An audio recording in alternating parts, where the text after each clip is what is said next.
अस्सलाम वालेकुम class, Hina Khalid is here. As you know कि हम नॉलेज रिप्रेजेंटेशन को डिस्कस कर रहे हैं। तो आज हम इसकी फॉर्मल टेक्निक्स को देखेंगे, किस किस तरह से हम नॉलेज को रिप्रेजेंट कर सकते हैं। ठीक है, तो फर्स्ट ऑफ ऑल तो हम देख लें कि डिफरेंट टाइप्स ऑफ नॉलेज के लिए हम डिफरेंट टाइप्स ऑफ टेक्निक्स को यूज़ करते हैं। ठीक है, हर एक नॉलेज की जो टाइप होती है उस नॉलेज के लिहाज से रिप्रेजेंटेशन की टेक्निक भी हम लोग सेलेक्ट कर लेंगे। Choosing the proper representation is important because it must facilitate reasoning. हम प्रॉपर टेक्निक को क्यों यूज करते हैं? सो दैट कि हम प्रॉपर रीजनिंग अप्लाई कर सकें। As I told you in previous class कि हमारे पास जब नॉलेज आ गया, ठीक है, जब हमारे पास नॉलेज आ गया तो हमने क्या करना है, हमने उस पर रीजनिंग अप्लाई करना स्टार्ट कर देनी है। रीजनिंग बेसिकली होता है क्या है कि आप लॉजिकल कंक्लूजन पे पहुंच जाएं। किसकी बेस पे? नाउन इंफॉर्मेशन की बेस पे। ठीक है, नाउन जो आपके पास फैक्ट्स होते हैं या एग्जिस्टिंग जो आपके पास फैक्ट्स डाटा या नॉलेज कह लें, जो आपके पास एग्जिस्टिंग चीज है, उससे आप जब इन्फेरेंस करते हैं उस पे आप लोग कोई प्रोसेस करें, इन्फर करें उसको। ठीक है, उस डाटा में से आपने इन्फेरेंस करनी है और न्यू कंक्लूजन पे आपने पहुंचना है या न्यू नॉलेज आपने अटेन कर लेना है। तो इस चीज को कहते हैं रीजनिंग करना, कि नाउन नॉलेज से न्यू नॉलेज को कंक्लूड कर लेना। तो ये चीजें हैं, हम टेक्निक्स देखेंगे। टेक्निक्स में जैसे मैं आपको कंटेंट में बताया था कि नॉलेज रिप्रेजेंटेशन की टेक्निक्स में हम लोग फैक्ट्स को पढ़ेंगे, सिमेंटिक नेटवर्क्स को पढ़ेंगे, ऑब्जेक्ट एट्रीब्यूट वैल्यू ट्रिपलेट्स को पढ़ेंगे। उसके बाद हम लोग प्रेपोजिशनल लॉजिक्स को पढ़ेंगे। ठीक है, उसमें प्रेपोजिशंस को भी पढ़ेंगे और प्रेडिकेट को भी पढ़ेंगे। तो ये सारी टेक्निक्स हम इस लेक्चर में पढ़ेंगे। सबसे पहले फैक्ट्स को देख लेते हैं। फैक्ट्स क्या है? Facts are the basic building block of knowledge. ठीक है, नॉलेज का बेसिक जो पार्ट है ना वो फैक्ट है। फैक्ट को आपने याद रखना है कि ये होती है एक प्रेपोजिशन, और प्रेपोजिशन क्या होती है? एक डिक्लेरेटिव स्टेटमेंट। ऐसी स्टेटमेंट जो कुछ डिक्लेयर करवा रही होती है। ठीक है, कोई ना कोई आपको नॉलेज प्रोवाइड कर रही होती है, इंफॉर्मेशन प्रोवाइड कर रही होती है। आपको सेंटेंसेस की टाइप्स याद होंगी।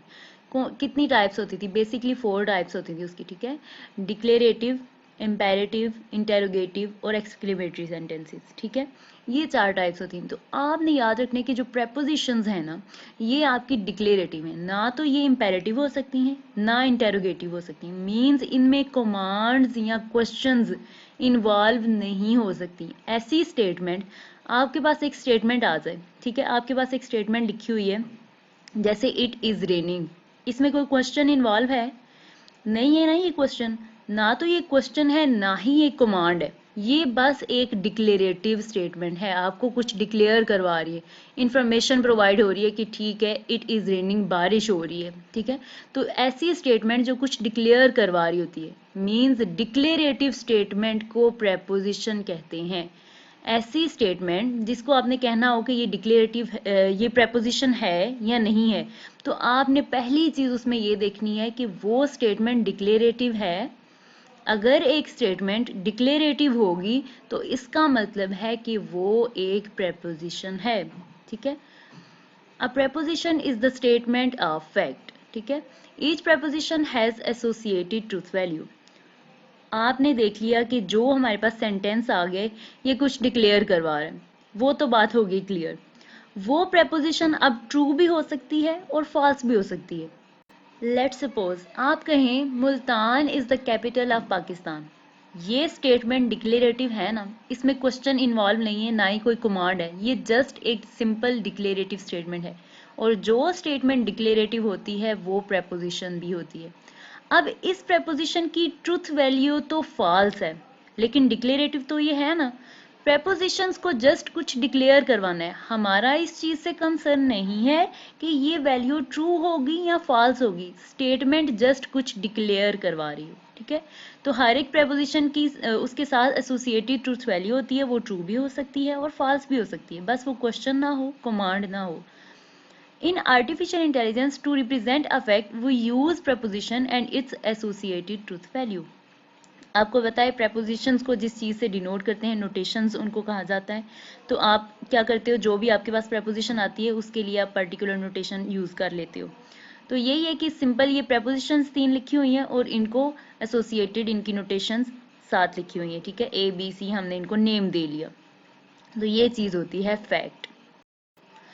उसके बाद हमने देखनी है 3 टाइप्स फैक्ट्स की, वो है सिंगल वैल्यूड और मल्टीपल वैल्यूड। इसका क्या मतलब है कि एक जो ऑब्जेक्ट है आपका, ठीक है, ऑब्जेक्ट का पता है ना आपको, ऑब्जेक्ट की जो एट्रीब्यूट्स होते हैं कैरेक्टरिस्टिक्स उसकी, एक ऑब्जेक्ट के जो एट्रीब्यूट्स हैं वो एट्रीब्यूट्स सिंगल वैल्यूड भी हो सकते हैं और मल्टीपल वैल्यूड भी हो सकते हैं। अगर एक ऑब्जेक्ट के एट्रीब्यूट की वैल्यू सिंगल हो तो हम कहेंगे कि इसके एट्रीब्यूट सिंगल वैल्यूड हैं, और अगर एट्रीब्यूट्स की वैल्यू मोर देन 1 हो तो हम कहेंगे ये मल्टीपल वैल्यूड है। For example, an individual can have one eye color but may have many cars. So the value of the attribute cars may contain more than one value. अगर हम कहें कि इसकी कार्स एक से ज़्यादा हैं, इसके पास एक से ज़्यादा कार्स हैं ऑब्जेक्ट के पास, तो हम कहेंगे कि इसकी ये एट्रीब्यूट मल्टीपल वैल्यूड है, ठीक है। उसके बाद है अनसर्टन। अनसर्टन क्या होता है? गैर यकीनियत, ठीक है, जिसके बाद आप श्योर नहीं होती, प्रोबेबिलिटी होती है जिस चीज़ में। It will probably be Sunny today. ये देखें यहाँ पे हम कंफ्यूजन में है, ठीक है, यकीन नहीं है हमें, गैर यकीनियत वाली सिचुएशन है, ठीक है। तो ये होते हैं अनसर्टन फैक्ट्स।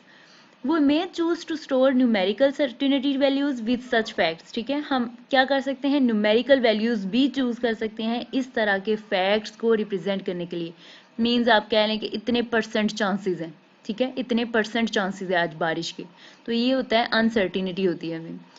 उसके बाद है fuzzy facts which are ambiguous in nature, means जिनके बारे में हम क्लियर नहीं होती, फजी होते हैं, ठीक है, ये भी वही चीज़ है।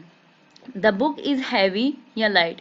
अगर हम कह दें हमारे पास ये फैक्ट है कि ये बुक हैवी है, कितनी हैवी है हमें तो नहीं पता कितनी हैवी है, बस ये पता है कि हैवी है या लाइट है, तो हमें तो नहीं पता कि वो कितनी लाइट है या कितनी हैवी। तो ये वाले जो फैक्ट्स होते हैं इनको फजी फैक्ट्स कहते हैं। तो ये 3 टाइप्स हैं फैक्ट्स की। फैक्ट्स के बाद हम नॉलेज रिप्रेजेंटेशन की सेकंड टाइप को देखेंगे, जो कि है ऑब्जेक्ट एट्रीब्यूट वैल्यू ट्रिपलेट्स। इसका मतलब है कि इस डायग्राम में 3 चीज़ें इन्वॉल्व होंगी। कौन कौन सी 3 चीज़ें? ऑब्जेक्ट होगा, उस ऑब्जेक्ट के एट्रीब्यूट होंगे और उस एट्रीब्यूट की वैल्यू होगी, ठीक है। जो ऑब्जेक्ट की कैरेक्टरिस्टिक्स हैं उस कैरेक्टरिस्टिक्स की वैल्यू होगी।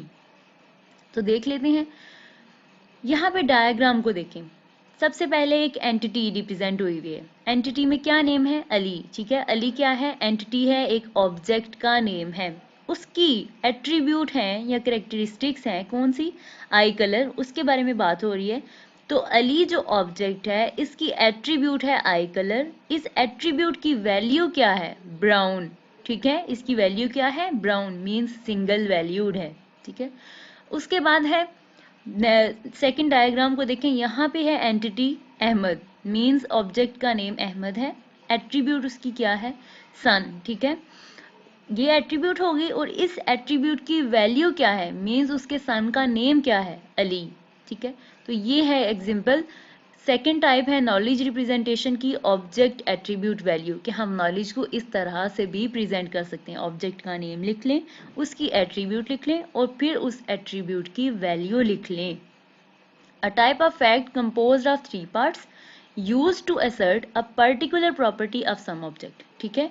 किस लिए यूज होता है? कि अगर हमने पर्टिकुलर पर्सन, ठीक है, स्पेसिफिक किसी ऑब्जेक्ट की कैरेक्टरिस्टिक को मेंशन करना हो, रिप्रेजेंट करना हो, तो हम इस तरह से यूज कर लेते हैं उसको।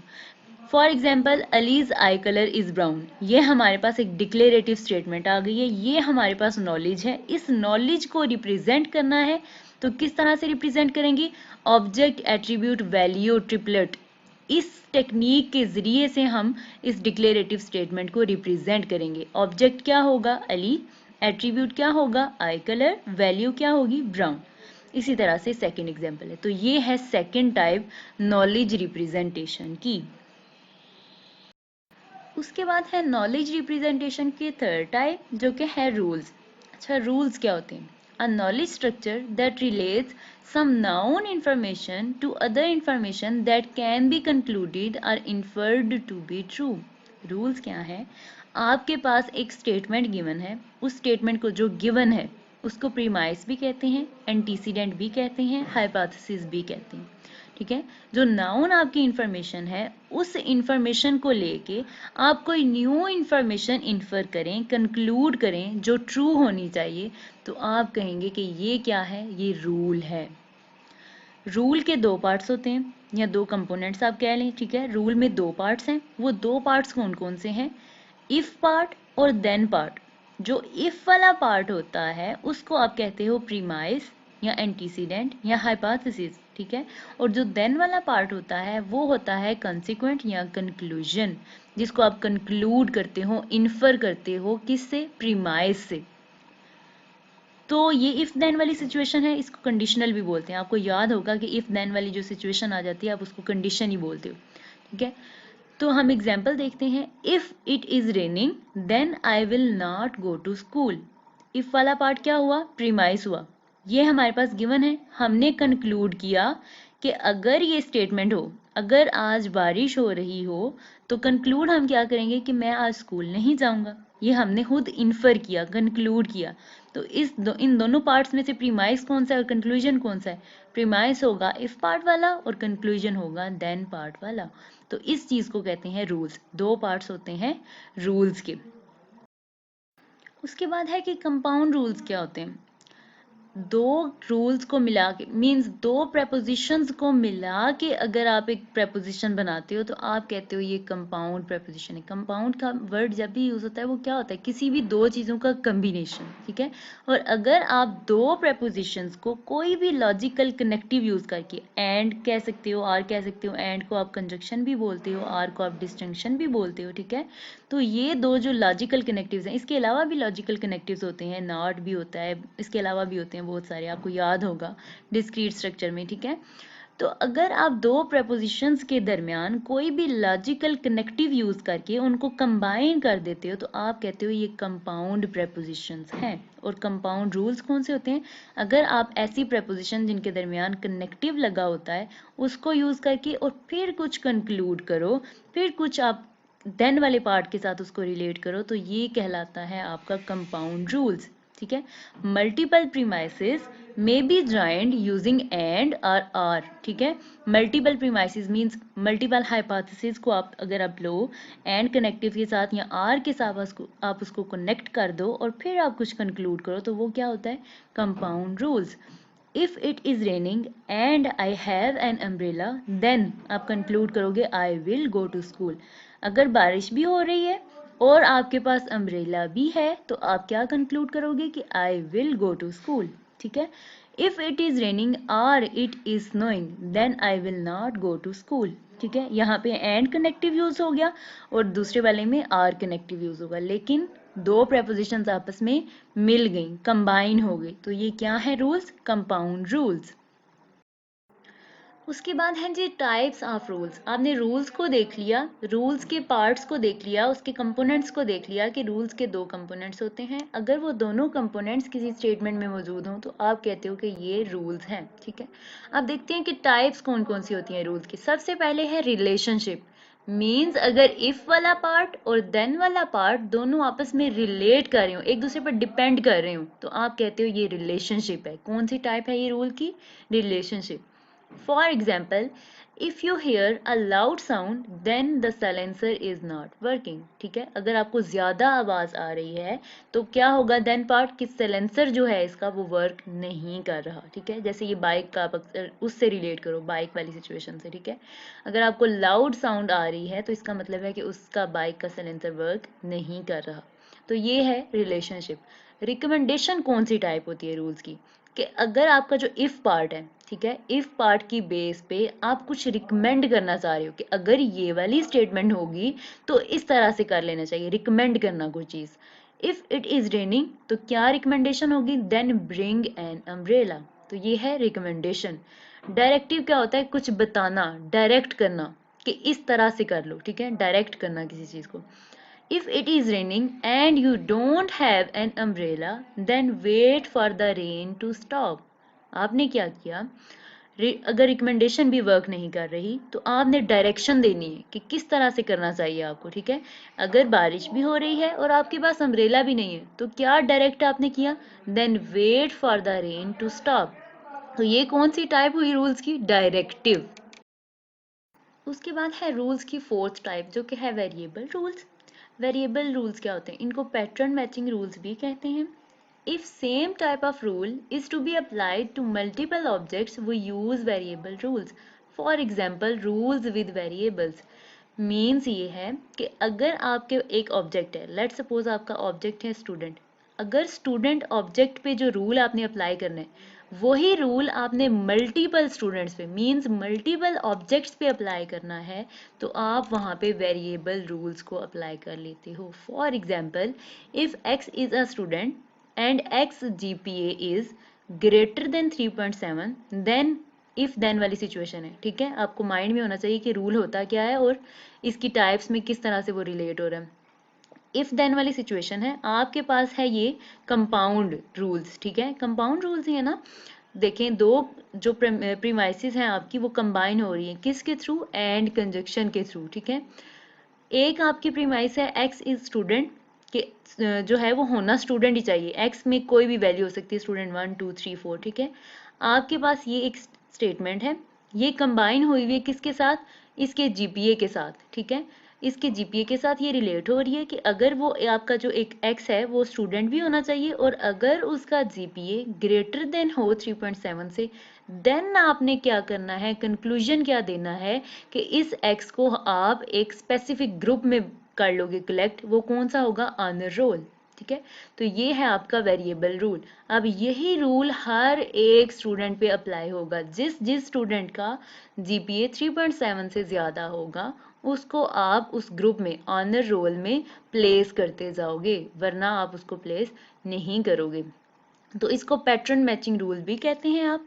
The rule is matched with known facts and different possibilities for the variables are tested to determine the truth of the fact. इसका क्या मतलब है कि जो रूल है आपका, रूल जो आपने बनाया हुआ है कि जीपीए अगर ग्रेटर देन हुआ 3.7 से तो हम उस स्टूडेंट को ऑनर रोल में प्लेस करेंगे, ये आपका रूल है।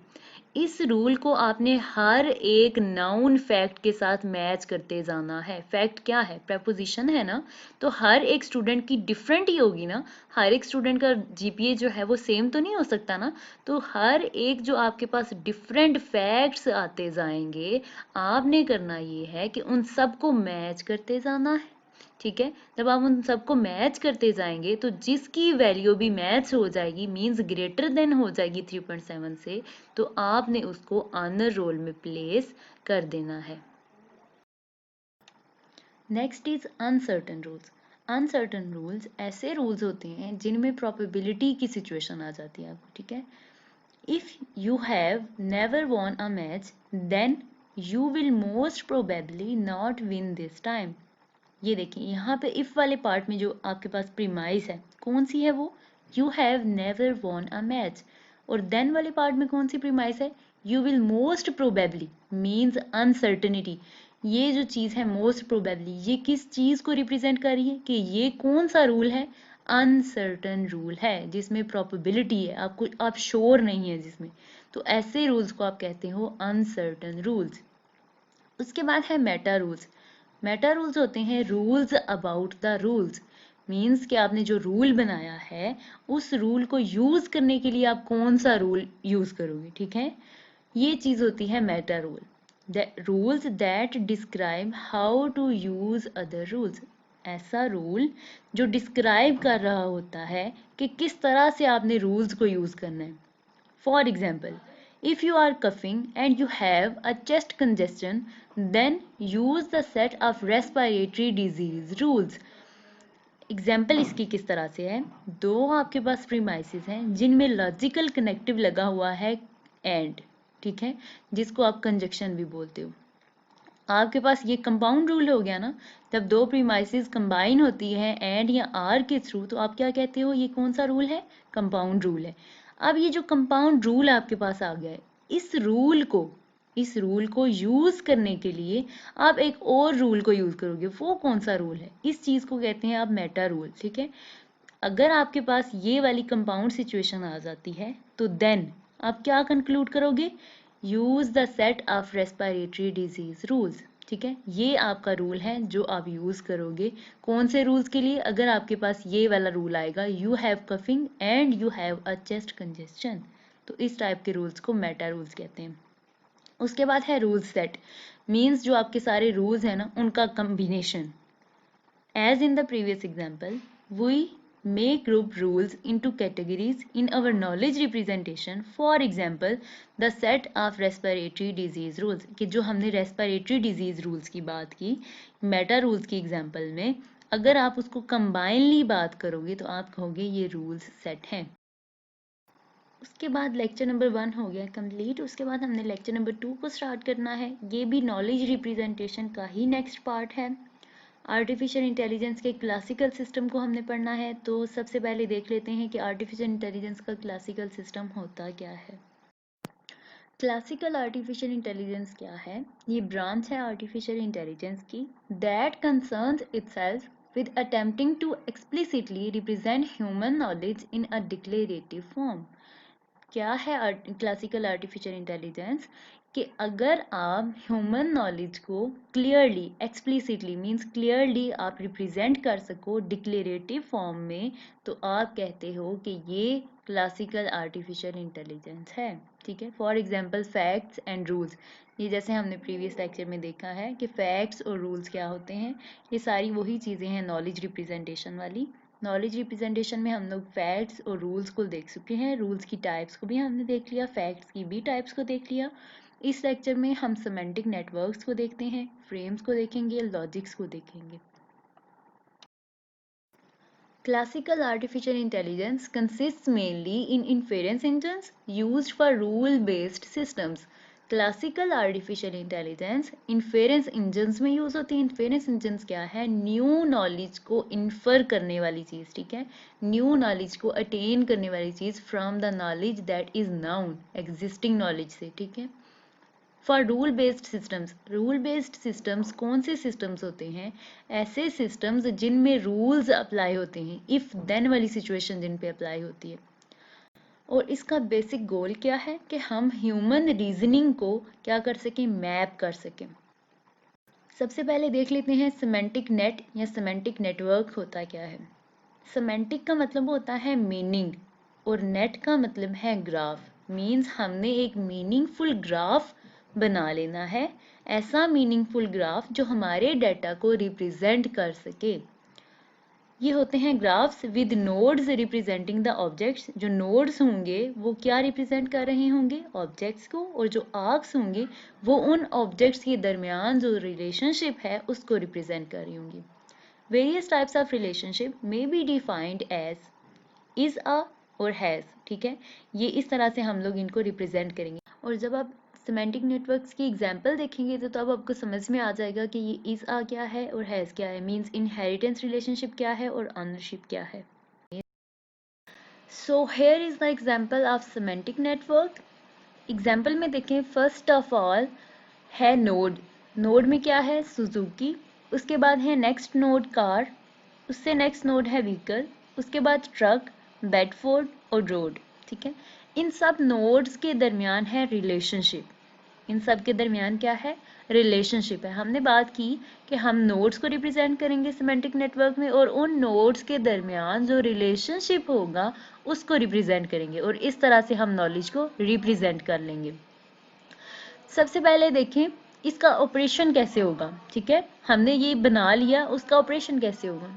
सुजुकी का है कार के साथ रिलेशनशिप इज अ, कार का व्हीकल के साथ भी है is a relationship. Means Suzuki is a car and car is a vehicle, ठीक है। उसके बाद ट्रक का है रिलेशनशिप व्हीकल के साथ, ठीक है।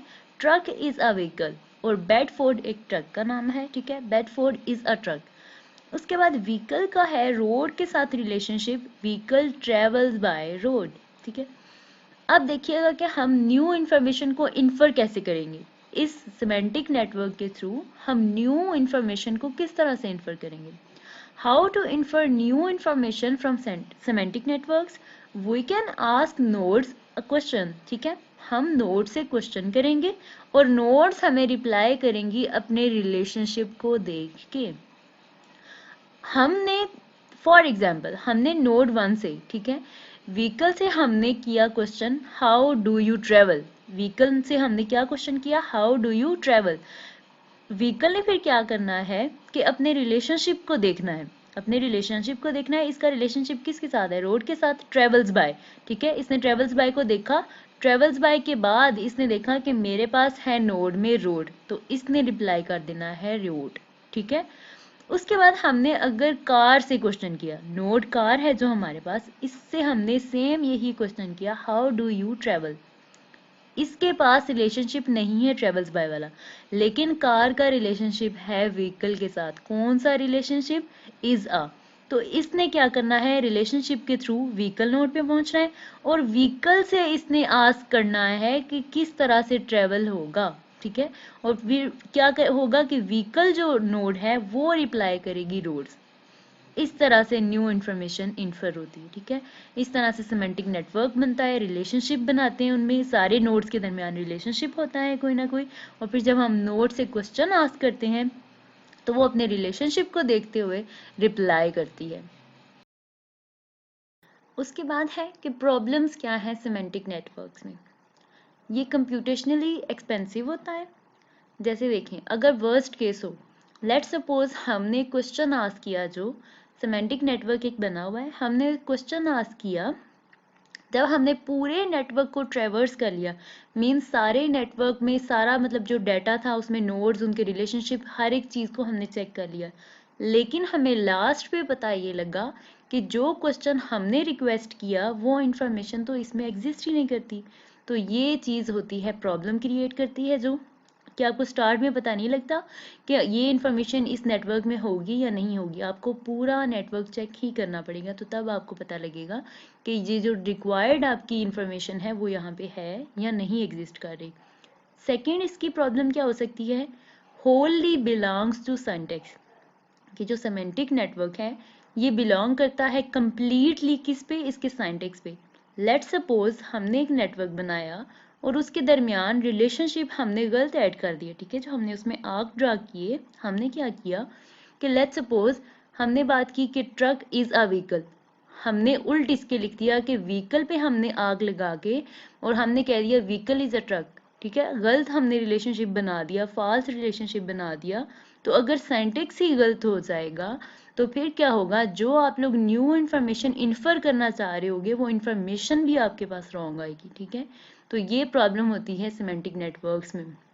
ये कंप्लीटली बिलोंग करता है सिंटैक्स पे। अगर आपने सिंटैक्स ठीक बनाया होगा तो आपकी जो न्यू इन्फॉर्मेशन जो आप इन्फर करना चाह रहे हैं वो भी करेक्ट आएगी, और अगर सिंटैक्स ही आपका फॉल्स होगा तो जो इन्फॉर्मेशन आपने इन्फर करनी है वो भी आपके पास फॉल्स आएगी। उसके बाद है कि फ्रेम्स क्या होते हैं। फ्रेम्स डाटा स्ट्रक्चर्स होते हैं रिप्रेजेंट करने के लिए stereotypical knowledge of some concept और ऑब्जेक्ट, मींस ऑब्जेक्ट और उसकी प्रॉपर्टीज, ये दोनों चीजें मिलके बनाती हैं फ्रेम्स। ठीक है, एक ऑब्जेक्ट और उसके एट्रीब्यूट्स या उसकी प्रॉपर्टीज। ठीक है, या फिर आप कह सकते हो कि एक ऑब्जेक्ट और उसके रिलेटेड जो सारा नॉलेज होता है वो क्या कहलाता है, frame. It is like a schema extended to classes and objects.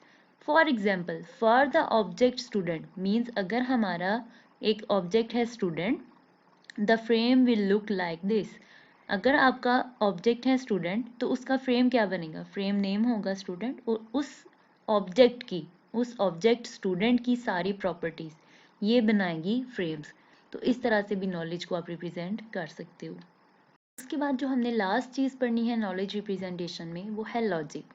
Basically logic होता क्या है, लॉजिक एक ऐसा प्रोसेस है जिसमें आप रीजनिंग करते हैं किसी भी स्टेटमेंट या प्रेपोजिशन पे। मींस आपने प्रेपोजिशन पे रीजनिंग करनी है, जो भी प्रेपोजिशन आपके पास आई है आपने उसमें से न्यू इन्फॉर्मेशन को इन्फर करना है। न्यू इन्फॉर्मेशन को इन्फर करने को ही रीजनिंग कहते हैं। तो लॉजिक क्या है, किसी भी गिवन प्रेपोजिशन में रीजनिंग अप्लाई करना। दो तरह की प्रेपोजिशंस हम पढ़ेंगे, या फिर आप दो तरह के लॉजिक्स कह लें। एक है प्रेपोजिशनल लॉजिक और दूसरा है प्रीडिकेट। ठीक है, प्रेपोजिशनल क्या है कि बस जो जस्ट डिक्लेरेटिव सेंटेंसेस होते हैं उनको बोलते हैं प्रेपोजिशंस। और प्रीडिकेट क्या है, ये जस्ट एक डिक्लेरेटिव स्टेटमेंट नहीं होती, इसमें कोई ना कोई वेरिएबल भी इन्वॉल्व होगा। ठीक है, ये आप कह लें कि प्रीडिकेट कैलकुलस या प्रीडिकेट लॉजिक एडवांस फॉर्म है, एक्सटेंडेड वेरिएंट है प्रेपोजिशंस का। तो इन दोनों को हम देखेंगे। लॉजिक के कॉन्सेप्ट को समझने के लिए देखें यहाँ पे एग्जांपल कि algebra is a type of formal logic that deals with the numbers. For example 2 + 4 = 6। हमारे पास है स्टेटमेंट 2 + 4, इस पे हमने ऑपरेशन परफॉर्म किया और न्यू इन्फॉर्मेशन को इन्फर कर लिया। न्यू कौन सी हमारे पास इन्फॉर्मेशन आई, या कंक्लूजन हमारे पास कौन सा आया, 6। ठीक है, तो ये क्या है, अलजेब्रा भी क्या है, फॉर्मल लॉजिक। इसी तरह से हम इधर भी लॉजिक्स की बात करेंगे। हमारे पास होगी एक गिवन प्रेपोजिशन, एक गिवन स्टेटमेंट, हमने उस पर रीजनिंग अप्लाई करनी है और अपना कंक्लूजन कंक्लूड कर लेना है। सिमिलरली जिस तरह अलजेब्रा है उसी तरह से prepositional logic and predicate calculus are the forms are formal logic for dealing with the prepositions। जहाँ पे अलजेब्रा ने नंबर्स के साथ डील किया, हम क्या करेंगे prepositional logic में और predicate calculus में हम prepositions के साथ डील करेंगे, prepositions पे कोई ऑपरेशन परफॉर्म करेंगे और इस तरह हम न्यू इंफॉर्मेशन को कंक्लूड कर लेंगे। तो सबसे पहले देख लेते हैं कि prepositional logic क्या है। As I told you in previous class कि प्रेपोजिशन होता क्या है, कोई भी डिक्लेरेटिव स्टेटमेंट, ऐसी स्टेटमेंट जो कुछ डिक्लेयर करवा रही हो, हम कहते हैं कि ये एक प्रेपोजिशन है। हम प्रेपोजिशन को कोई भी सिंबॉलिक वेरिएबल या फिर नोटेशन आप कह सकते हो असाइन कर सकते हैं। जैसे इट इज रेनिंग, इसको हमने एक सिंबॉलिक वेरिएबल या नोटेशन असाइन कर दी p। उसके बाद है हमारे पास next proposition I carry an umbrella, ये भी एक प्रेपोजिशन है, डिक्लेरेटिव स्टेटमेंट है ये, हमने इसको सिंबॉलिक वेरिएबल असाइन कर दिया q। A declarative sentence may be classified as either true और फॉल्स। ठीक है, ट्रू भी हो सकता है और फॉल्स भी हो सकता है। डिक्लेरेटिव सेंटेंस ट्रू भी हो सकती है और फॉल्स भी हो सकती है। The proposition a rectangle has 4 sides is true. The proposition the word is a cube is false. ठीक है, ये दोनों प्रपोजिशंस हैं, लेकिन एक की ट्रूथ वैल्यू ट्रू है और दूसरे की ट्रूथ वैल्यू फॉल्स है। A preposition is a sentence whose truth values may be determined। ठीक है, preposition क्या है, एक ऐसी सेंटेंस होती है कि जिसकी ट्रूथ वैल्यूज हम खुद डिटरमिन कर सकते हैं कि ये ट्रू है या फॉल्स है। So each variable has a truth value, कि हर एक जो वेरिएबल होता है उसकी ट्रूथ वैल्यू होती है, या तो वो ट्रू होगी या फिर फॉल्स होगी, लेकिन कोई ना कोई ट्रूथ वैल्यू जरूर होगी। उसके बाद है कंपाउंड स्टेटमेंट्स। कंपाउंड स्टेटमेंट्स कौन सी स्टेटमेंट्स होती हैं, जो दो स्टेटमेंट्स का कम्बिनेशन होती हैं। जैसे कि मैंने आपको बताया था कि लॉजिकल कनेक्टिव्स यूज होते हैं, अगर दो स्टेटमेंट्स के दरमियान लॉजिकल कनेक्टिव्स हों तो क्या बन जाता है, वो एक कंपाउंड स्टेटमेंट बन जाती है। लॉजिकल कनेक्टिव्स कौन कौन से हैं, एंड जिसको कंजक्शन भी बोलते हैं, आर जिसको डिस्टिंक्शन भी बोलते हैं, उसके बाद है नॉट या फिर निगेशन, इफ देन की सिचुएशन, कंडीशनल, कंडीशन ही होता है ना इफ देन की सिचुएशन, कंडीशन के बाद इफ एंड ओनली इफ, इसको बाय कंडीशनल कहते हैं, बाय इम्प्लीकेशन भी बोलते हैं। कंडीशनल को इम्प्लीकेशन भी बोलते हैं और बाय कंडीशनल को बाय इम्प्लीकेशन भी बोलते हैं। तो ये हैं सारे लॉजिकल कनेक्टिव्स। अगर ये स्टेटमेंट्स के दरमियान लगे हुए हों तो ये क्या करते हैं, स्टेटमेंट्स को, दो या दो से ज़्यादा स्टेटमेंट्स को कंबाइन कर लेते हैं और उनको कंपाउंड स्टेटमेंट्स बना देते हैं। कंपाउंड स्टेटमेंट्स की एग्जांपल्स को देख लें। हमारे पास हैं 3 प्रेपोजिशंस। इन 3 प्रेपोजिशंस को हमने नोटेशंस या फिर आप वेरिएबल्स कह लो, सिंबॉलिक वेरिएबल्स हमने असाइन कर दिए हैं इनको p, q और r। 3 प्रेपोजिशंस हमारे पास कौन कौन सी हैं। फर्स्ट प्रेपोजिशन है इट इज रेनिंग, सेकंड है इट कैरी एन अम्ब्रेला, और थर्ड हमारे पास स्टेटमेंट या प्रेपोजिशन कौन सी है, इट इज क्लाउडी। ठीक है, ये 3 प्रेपोजिशंस हैं, हमने इनको कंपाउंड स्टेटमेंट से बनाना है तो हमने इनके दरमियान लॉजिकल कनेक्टिव्स यूज करने हैं। फॉर एग्जाम्पल हमने न्यू एक स्टेटमेंट बना ली, कंपाउंड स्टेटमेंट जिसको आप कहोगे एस। ठीक है, एस में अब देखो, if it is raining then carry an umbrella. If it is raining ये एक पार्ट है और देन वाला पार्ट कौन सा है, कैरी एन अम्ब्रेला। अब ये जो स्टेटमेंट आपको नजर आ रही है ये कंपाउंड स्टेटमेंट है, क्योंकि इसने दो स्टेटमेंट्स को कंबाइन कर लिया है थ्रू लॉजिकल कनेक्टिव्स। कौन सा लॉजिकल कनेक्टिव्स? कंडीशनल या इम्प्लीकेशन भी आप बोल सकते हो इसको, ठीक है। P implies Q, ठीक है। उसके बाद है T, ये एक और कंपाउंड स्टेटमेंट है। इफ इट इज रेनिंग और it is cloudy then carry and umbrella. ये कंपाउंड स्टेटमेंट भी इम्प्लीकेशन को शो कर रही है, लेकिन पहले ये दो स्टेटमेंट्स को कंबाइन कर रही है डिसजंक्शन के साथ, आर के साथ। P disjunction or implies to Q means अगर P और P या फिर R इन दोनों में से कोई भी एक स्टेटमेंट ट्रू हो जाती है तो आपने कंक्लूड करना है कैरी एंड अम्ब्रेला, ठीक है। तो ये भी इम्प्लीकेशन है या फिर कंडीशनल भी आप इसको बोल सकते हो। तो ये होती हैं कंपाउंड स्टेटमेंट्स। उसके बाद है ट्रूथ टेबल। एक दो आपके पास प्रपोजिशंस हैं, प्रपोजिशन P और Q। इस पे आपने ऑपरेशन परफॉर्म करना है logical connective and, or, implication और बाय इम्प्लीकेशन। इन सबको आपने फाइंड करना है। आपको पता है P और Q, जब हमने इस पे एंड ऑपरेशन परफॉर्म करना है तो इन दोनों को ट्रू होना पड़ेगा। अगर P और Q दोनों ट्रू हों तो P एंड Q ये भी ट्रू होता है, अदरवाइज हर सिचुएशन में इसने फॉल्स होना है। जब आप लॉजिकल कनेक्टिव डिसजंक्शन या फिर आर यूज करते हो तो आपको पता है प्रपोजिशन P या Q में से जस्ट एक भी ट्रू हो जाए तो क्या होता है, आपके पास ये आंसर जो आता है कंपाउंड स्टेटमेंट वो भी ट्रू आती है। जस्ट अगर ये दोनों फॉल्स हों तो तब आपके पास आंसर आएगा फॉल्स, वरना हर सिचुएशन में ये ट्रू ही रहेगा। उसके बाद है इम्प्लीकेशन। इम्प्लीकेशन में क्या होता है कि अगर आपका P जो फर्स्ट आपकी प्रपोजिशन होती है वो ट्रू हो, लेकिन आपका आंसर कंक्लूजन Q जो है वो फॉल्स हो, तो तब इसका आंसर फॉल्स होता है, वरना हर सिचुएशन में इसका आंसर ट्रू ही रहता है। उसके बाद है लास्ट बाय कंडीशनल या फिर बाय इम्प्लीकेशन भी आप इसको बोल सकते हो। बाय इम्प्लीकेशन जस्ट दो केसेस में फॉल्स होता है, अगर इन दोनों की प्रपोजिशन P और Q की ट्रूथ वैल्यूज डिफरेंट हो। मीन्स प्रपोजिशन P और Q की ट्रूथ वैल्यू को सेम होना पड़ेगा तब ये ट्रू होगा, वरना हर केस में फॉल्स ही रहेगा। तो बाय कंडीशनल या बाय इम्प्लीकेशन में आपने याद रखना है कि दोनों प्रपोजिशंस की ट्रूथ वैल्यूज ने सेम होना है, आइडेंटिकल होना है, तब आपका जो आंसर है वो ट्रू होगा। तो ये है ट्रूथ टेबल। लॉजिकल कनेक्टिव्स को जब आप लोग यूज करते हैं तो तब क्या होगा, किस तरह से आंसर आता है, किस तरह से आप कंक्लूजन निकालते हैं। उसके बाद है लिमिटेशंस क्या है प्रपोजिशनल लॉजिक की, बाउंड्रीज क्या है प्रपोजिशनल लॉजिक की। तो ये है कि प्रपोजिशन लॉजिक क्या होता है, जस्ट डिटेल्ड फॉर्म होती है, डिक्लेयर करती है, पूरी की पूरी स्टेटमेंट आपको लिखनी पड़ेगी, ठीक है। कोई भी शॉर्ट फॉर्म आप नहीं कर सकते, कोई वेरिएबल आप उसके दरमियान में नहीं यूज कर सकते जो आपको ज्यादा इजीली इफेक्टिवली डाटा को रिप्रेजेंट कर सके। Can only represent knowledge as complete sentence means आपके पास एक कंप्लीट सेंटेंस होती है, इसको आप प्रपोजिशन बोलते हो। Means the balls colour is blue, तो आपको कंप्लीट ही ये लाइन लिखनी पड़ेगी, कंप्लीट ही ये सेंटेंस लिखना पड़ेगा। Can not analyse the internal structure of the sentence, internal जो स्ट्रक्चर होता है सेंटेंस का वो आपको यहाँ पे पता नहीं लगता कि ये इनका आपस में रिलेशनशिप क्या है, ऑब्जेक्ट्स क्या है और इसकी एट्रीब्यूट क्या है, ठीक है। ये आपको इंटरनल जो चीज़ होती है ना उसका पता नहीं लगता प्रपोजिशंस में।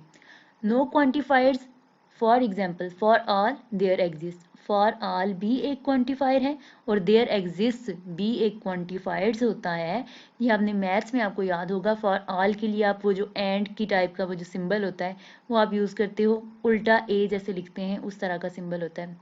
और देयर एग्जिस्ट भी एक क्वांटिफायर होता है, जिस तरह से आप ई को लिखते हो अगर आप उल्टा करके ई को लिखो तो वो भी एक क्वांटिफायर होता है, देयर एग्जिस्ट। ये दोनों क्वांटिफायर्स हैं। और प्रपोजिशनल लॉजिक में नो क्वांटिफायर्स मींस यहाँ पे क्वांटिफायर्स सपोर्ट नहीं होते। प्रपोजिशनल लॉजिक में क्वांटिफायर्स एग्जिस्ट नहीं करते। Propositional logic provides no framework for proving the statements means propositional logic में कोई भी ऐसा मतलब फ्रेमवर्क नहीं होता कि आप प्रूव कर सकें अपने स्टेटमेंट्स को, जो भी आपकी हाइपोथेसिस हैं। उसके बाद है प्रीडिकेट कैलकुलस। प्रीडिकेट कैलकुलस क्या है, ये एक्सटेंडेड वेरिएंट है प्रपोजिशनल लॉजिक का। मींस इसमें क्वांटिफायर्स भी होते हैं और आपको सेंटेंस के इंटरनल स्ट्रक्चर की भी इंफॉर्मेशन होती है। आपको पूरी स्टेटमेंट नहीं लिखनी पड़ती, आप शॉर्टली उसको लिख सकते हो। किस तरह से? allow structures of the facts sentences to be defined with predicate logic। ठीक है, we can say color ball blue, तो आपको समझ आ जाएगा कि बाल जो है उसका कलर क्या है, ब्लू है। provides a mechanism for proving the statements। Unlike prepositional statements कि जिसमें आपको ये चीज़ सपोर्ट नहीं होती कि प्रूफ कर सकते हैं आप स्टेटमेंट्स को, लेकिन प्रीडिकेट कैलकुलस में क्वांटिफायर्स भी होते हैं, आपको पूरी स्टेटमेंट्स लिखनी भी नहीं पड़ती, आपको इंटरनल स्ट्रक्चर का भी पता होता है और आप स्टेटमेंट्स को प्रूव भी कर सकते हैं। तो यहाँ पे कंप्लीट हो जाता है आपका टॉपिक नॉलेज रिप्रेजेंटेशन।